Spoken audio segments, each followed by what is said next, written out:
Assalamualaikum warahmatullahi wabarakatuh. We are from Group 1. We will presenting about clearing the ground basic issues, concept and approaches. Before that, let me introduce our group members. Firstly, my name is Asabul Kafi.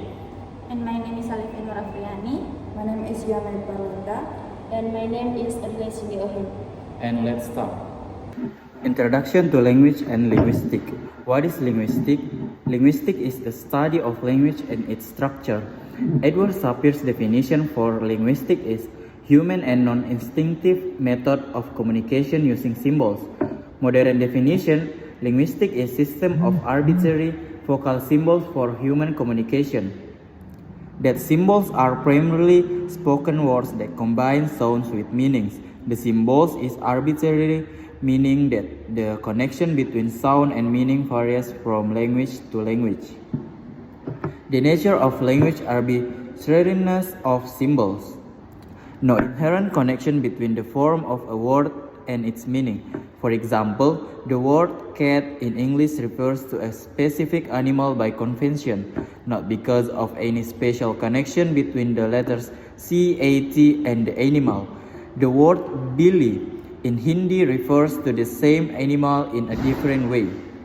Some words reflect the property of the concept they represent. For example, the word buzz mimics the sound made by bees. Ferdinand de Saussure's contribution linguistic sign. Sign-fear, the form of the word representing a concept. Sign-fear, the concept that the word denotes. Saussure emphasized that the linguistic sign is a combination of these arbitrary elements. Different modes of language, speech, sign, and writing. Language is not limited to spoken language.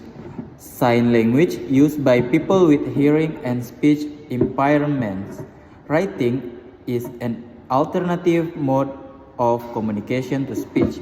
In modern linguistics, all three modes are recognized as valid forms of language. Human versus animal communication.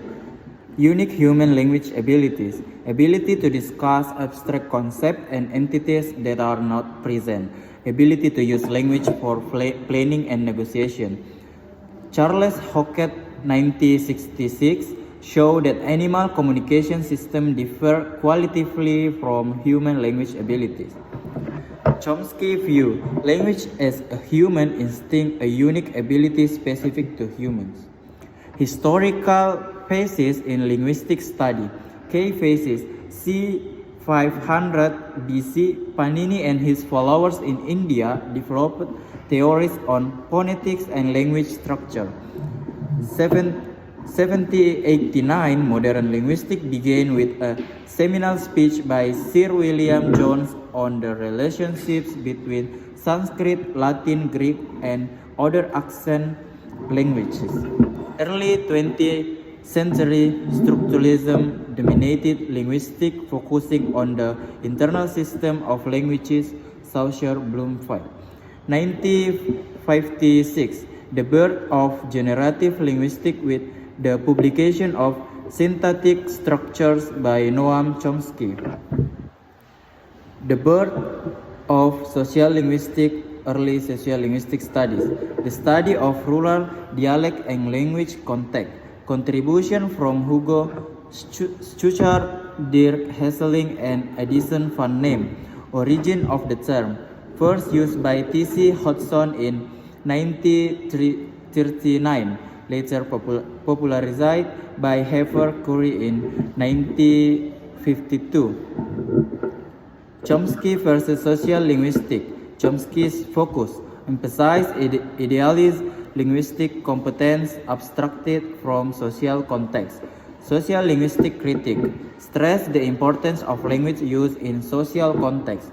Delheim in 1971 proposed the concept of communicative competence, emphasizing the ability to use language appropriately in different situations. Social linguistics versus sociology of language. Distinction. Social linguistics is focused on language in society to understand how social contexts influence language. Sociology of language is focused on language used to understand social structures and dynamics. Flexible boundaries. These two fields are often seen as complementary rather than as a strict dichotomy. Macro versus micro sociolinguistic. Macro sociolinguistic is study large-scale patterns related to social structures, such as patterns of multilingualism in a country. Micro sociolinguistics analyzes fine-grained patterns in specific contexts, such as conversational structure or accent within a particular community. Relations between language and society. Language as a social indicator. Key point: language is not just about conveying meaning, it also reflects a speaker's social and personal background. For example, accent, social class, region of origin, gender, and age. Language does more than just convey meaning. Through language, we can infer information about speakers' social background, such as their social class, place of origin, gender, and age. For example, an accent can indicate someone's region or social class. Indexicality of language. Indexical aspect of language indicate an individual social group or background. For example, the use of certain speech features signals access to specific lifestyles. The term indexical refers to features of language and the signal an individual social group or background. For example, specific speech patterns or vocabulary can indicate that someone is part of particular lifestyle or social group. Language and social structures. Language not only reflects societal divisions but also sustain and reproduce them. For example, accent as part of defining a social group. Language does more than just reflect social structures. It also helps sustain and reproduce them.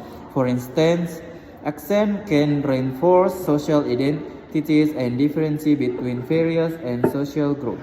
Language as a social construct. Defining what constitutes a language versus a dialect. For example, Norwegian and Danish distinction post-independence. Defining what counts as a language versus a dialect can be challenging because social and political factors often play a significant role. For instance, Norwegian and Danish were once considered dialects of the same language but were recognized as separate languages following Norway's independence. Socio-political influence on language. Socio-political factors often determine whether a variety is considered a language or dialect. For example, Serbian, Croatian, and Bosnian after the breakup of Yugoslavia. Socio-political considerations often determine whether a variety is classified as a language or dialect. For example, after the breakup of Yugoslavia, Serbian, Croatian, and Bosnian were recognized as separate languages rather than as varieties of single language. Language continua. Geographical language continua, where boundaries between languages are not clear. For example, North Indian languages forming a chain of mutually intelligible varieties. In some regions, languages form a geographical continuum with not clear boundaries between them. For instance, in North India, languages create a chain of mutually intelligible varieties despite having distinct grammatical differences. Border dialects. Classifying dialects that exist between two officially recognized languages. For example, similarities between Dutch and German dialect along the border. Border dialect can be difficult to classify due to their similarities with dialects on the other side of the border. For example, dialects spoken along the Dutch-German border can be more similar to each other than the other dialects further away. 1.3 Prescriptivism. A. Descriptive approach versus prescriptive approach. Descriptive approach studies and characterizes the language of specific groups in various situations.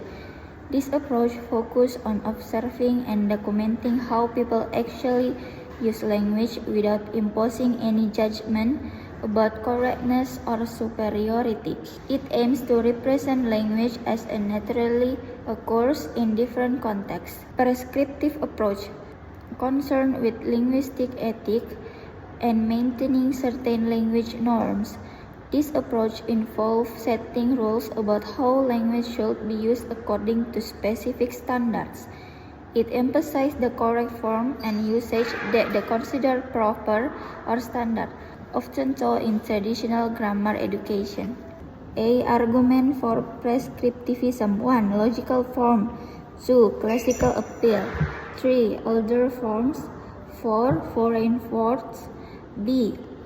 Roots of English prescriptivism. 1. Complaint tradition. 2. Historical context. 3. 18th century. C. Objection to prescriptivism. 1. Logic of language. 2. Classical languages. 3. Older is better. 4. Adoption of foreign words. Further debate: is prescriptivism unavoidable? Verbal hygiene, practice to improve language.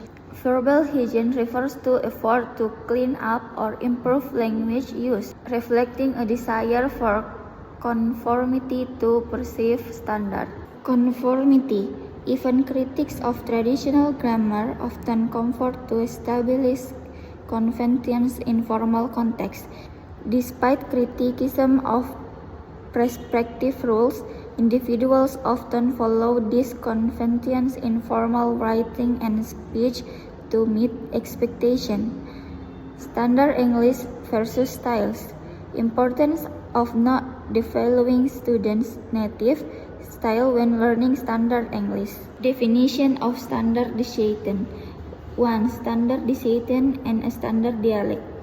Definition: a codified form, a language accepted by a serving as a model to a larger speak community. 2. Disagreement on Standard English. Standard English controversy. John Joseph, a standard language is not native to anyone. But Michael Stubbs, Standard English is the native language of educated middle classes. 3. Received pronunciation. RP. On RP, the received part of RP means generally accepted. RP was promoted in public school and spread through the civil service and armed force. RP is not immune to change. Early BBC recordings show its evolution. 4. Standardization in non-Western setting. Standardization in Africa. The advent of colonialism brought literacy and standardization to many African regions.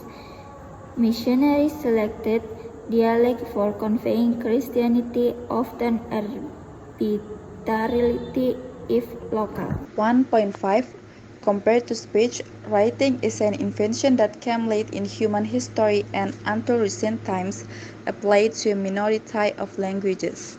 Even within literate societies, literacy was for a long time the preserve of the few. Children learn their first language as an oral entity by socialization. Writing comes later by conscious teaching. 1.6 Societies and speech communities. 3 views of society. A coherent theory of language and society can only unfold within a particular theory of society. The 3 theories or set of ideas about how society works that we shall outline here are functionalism, Marxism, and interactionism. 1. Functionalism. This paradigm or dominant theoretical perspective was influential in Western thought between the 1940s and mid-1960s.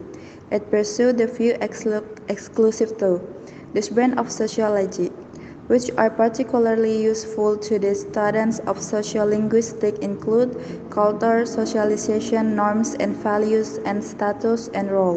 2. Marxism. Since the 1970s, Marxist approaches have become increasingly influential in sociology, differing sharply from the functionalist belief that all social groups benefit if their society functions smoothly. Marxism stresses fundamental difference of interest between social groups. This difference ensures that conflict is a common and persistent feature of society. not just a temporary disturbance of the social order. 3. Interactionism. A third school of thought within sociology less influential than the previous two adopt a bottom-up approach of examining small-scale encounters rather than large-scale social systems. It seeks to understand action between individuals. Next, monolingualism and multilingualism. The first is bilingualism and diglossia. Bilingualism is ability to use two languages proficiently and reflects the skill of using two languages fluently, which is common in many society. Diglossia, use of two languages varies or language in a community. Diglossia occur when different language or dialect have specific social function, such as formal or informal context. Example, the first is bilingualism without diglossia, German English in Germany. The second, bilingualism with diglossia, Guarani Spanish in Paraguay. The third, diglossia without bilingualism, Classical Arabic and Colloquial Arabic in Egypt. The fourth, no diglossia or bilingualism, monolingual region in the US. Conclusion. The study of language from various aspects starts from the linguistic aspect. Where language is seen as a system of vocal symbols, language is not limited because there are various forms, including spoken language, written language, and sign language. Today, there are various theories about language, such as functionalism, Marxism, and interactionism, which explain the relationship between language and society due to the vast number of languages in the world. I think that's all from our group. Thank you for watching. Wassalamualaikum warahmatullahi wabarakatuh.